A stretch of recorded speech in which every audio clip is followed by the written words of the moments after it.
Good morning. Today, I will present my observation report on Linfield Village School and Meadowbank Public School.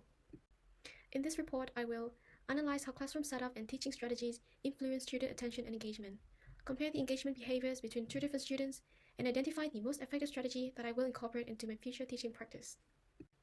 Both schools employ a variety of pedagogies to address different student needs. At Meadowbank Primary Classroom, the teacher frequently offers targeted compliments and ticket rewards for tidy note-taking, correct responses, and actively contributing. The teacher integrates interactive videos, thematic maps, and hands-on map drawing and annotation activities. Meanwhile, in Linfield Secondary Classroom, the instruction alternates between brief theoretical reviews and small group discussion. Specifically, the classroom is arranged with cloud or triangle-shaped tables oriented towards peer collaboration rather than teachers. The impact of teaching strategy and classroom setup across primary and secondary settings is closely aligned with the psychosocial challenges outlined in Erikson's stages of development. Erikson's key concern at the stage, industry versus inferiority, is that primary students develop a sense of competence by mastering new skills or knowledge. Influenced by Swallow's cognitive load theory, the teacher scaffolded a complex history lesson into manageable subtopics, modeled via interactive technology, and then reinforced through hands-on activity. As a result of reducing extraneous load, the student could focus their limited working memory on essential skills. At the same time, the teacher immediately rewarded on-task behaviors, such as tidy note-taking, correct answers, with verbal praise and ticket reward. According to Skinner's operant conditioning, such positive reinforcement increases the recurrence of those behaviors, as students learn to associate skill mastery with social approval and an emerging sense of competence. On the other hand, secondary students require the exploration of personal and social identities at the stage identity versus role confusion. The priority of peer collaboration in secondary classroom aligns with Vygotsky's social-cultural theory, which indicate that by engaging with more knowledgeable peers, students receive the social scaffolding needed to negotiate perspective, extend the capability above their zone of actual development, and gradually construct a coherent identity. In addition, the cloud and triangle-shaped tables promote peer collaboration by orienting students towards one another, highlighting non-traditional learning.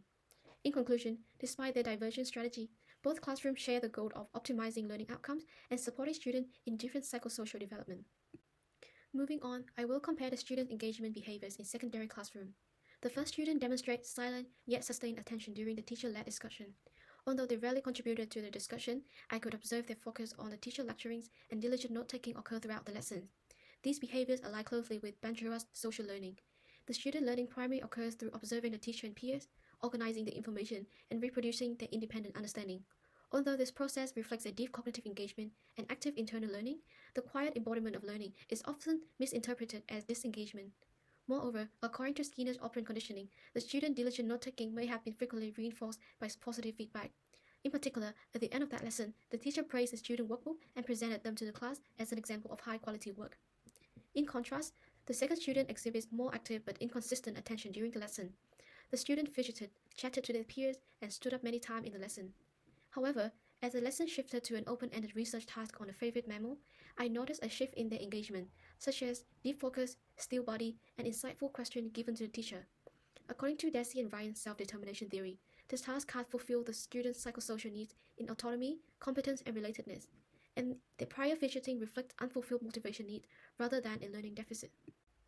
In conclusion, the engagement of two students who identify through a conversation with them and an analysis of the student workbook, the kind of engagement that went beyond the assumptions of hand-raising and public sharing. This corresponds with Yodel's critique in the book Impossible Bodies, Impossible Self, which challenges the reliance on embodied behaviors to assess learning. In addition, future teaching practices should continue to differentiate learning activities to accommodate diverse student learning preferences. Reflecting on my site visits, I observed the effective implementation of the PAX Good behavior game in Year 3 history. This strategy relies on non-verbal signals to redirect attention without raising the teacher's voice. During my observation at Meadowbank Public School, when side talks and student distraction disrupted the learning flow, the teacher gained the student focus by applying PAX Quiet, hands over the head. At the moment, the classroom transformed into a game-like environment where students support and monitor each other to stop their procrastination. Given a range of positive impacts, PAX can suitably be integrated into any subject, and I plan to incorporate PAX into my future teaching practice in primary math class. I envision applying PAX Voices and PAX Quiet to promote uninterrupted time, which is especially needed for solving math problems, and PAX Tutorial Notes to praise creative problem strategy, making engagement itself a celebrated part of classroom culture. Throughout the report, the primary classroom demonstrates a behaviorist orientation, while the secondary classroom adopts a social-cultural approach. Moreover, a student's engagement should not be evaluated from physical embodiment, but determined on qualitative assessment. Finally, the PAX strategy is an evidence-based and engaging strategy to foster on-task focus in the classroom. Here are my references, and thank you for your time.